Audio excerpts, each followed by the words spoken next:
What if humans could survive 28 days on the moon without coming back?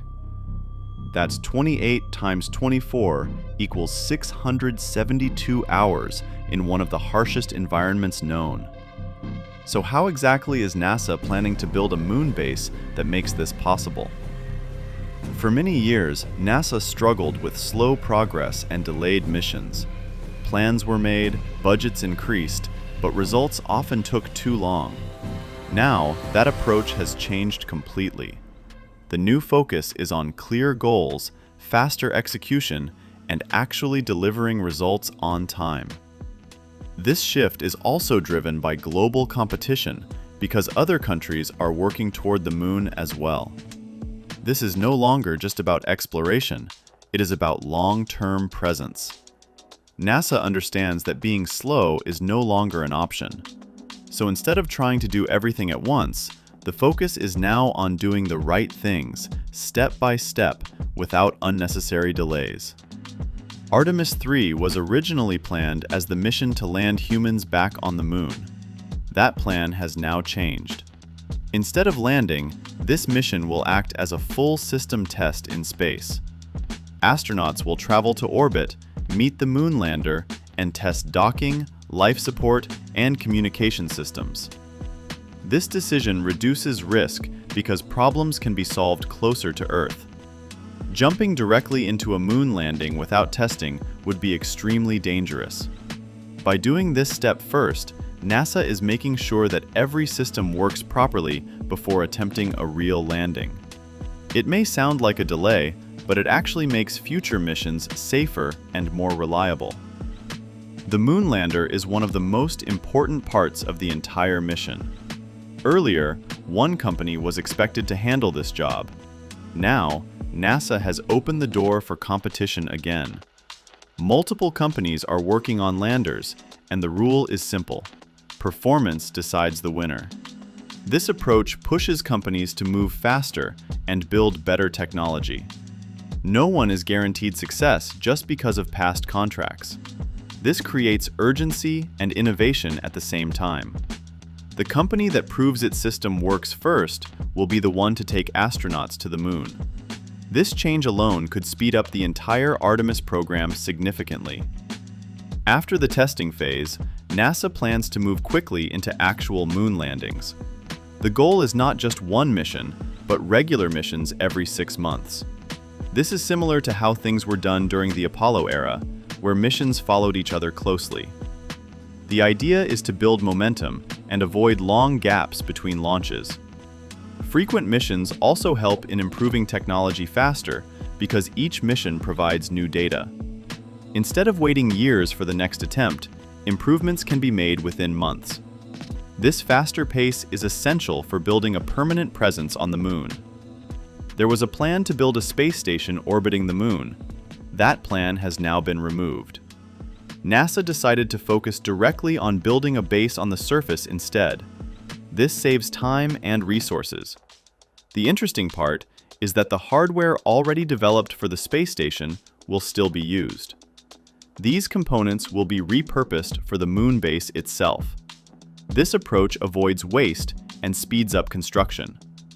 By focusing only on surface operations, NASA can move closer to its goal of creating a permanent human presence on the moon. The first phase runs from now until around 2028. This phase is mainly about testing technology and solving survival challenges. One of the biggest problems on the moon is temperature. There are 2 weeks of sunlight, followed by 2 weeks of darkness. During the dark period, temperatures drop to extremely low levels. Without proper systems, equipment can freeze and stop working. To solve this, NASA plans to use nuclear-based power systems that generate heat continuously.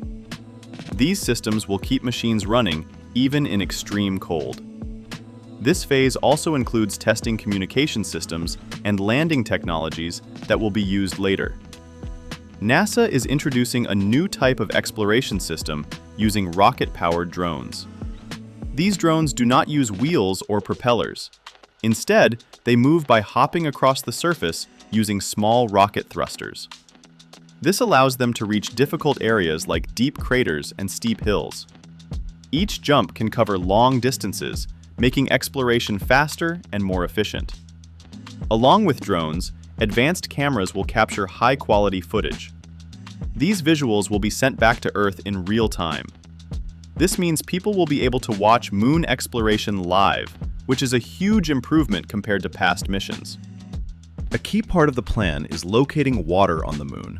The VIPER rover will play a major role in this mission. Its job is to search for water ice in the lunar surface, especially near the South Pole.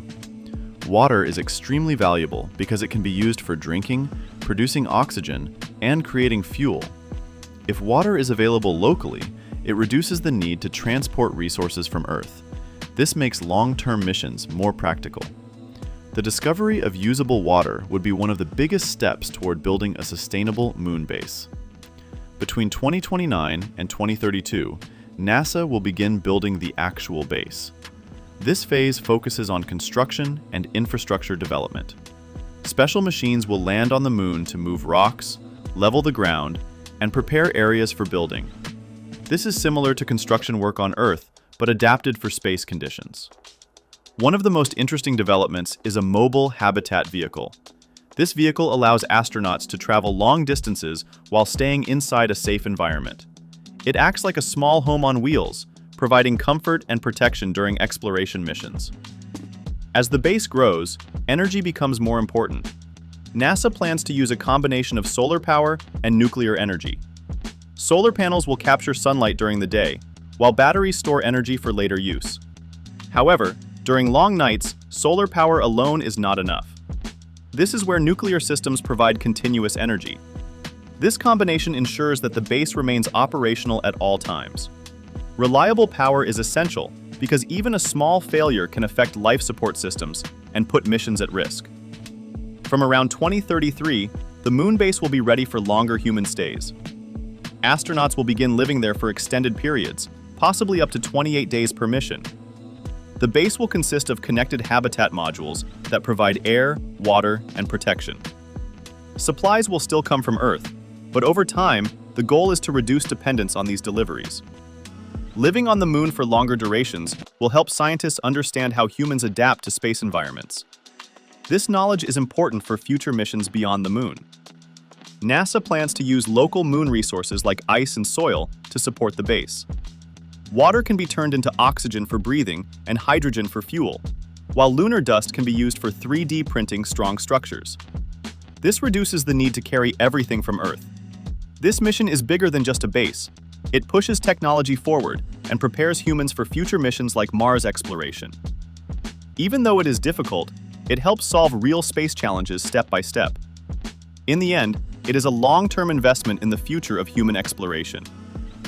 So the real question is, when humans finally start living on the moon regularly, will it feel like a new home or just another mission far away from Earth?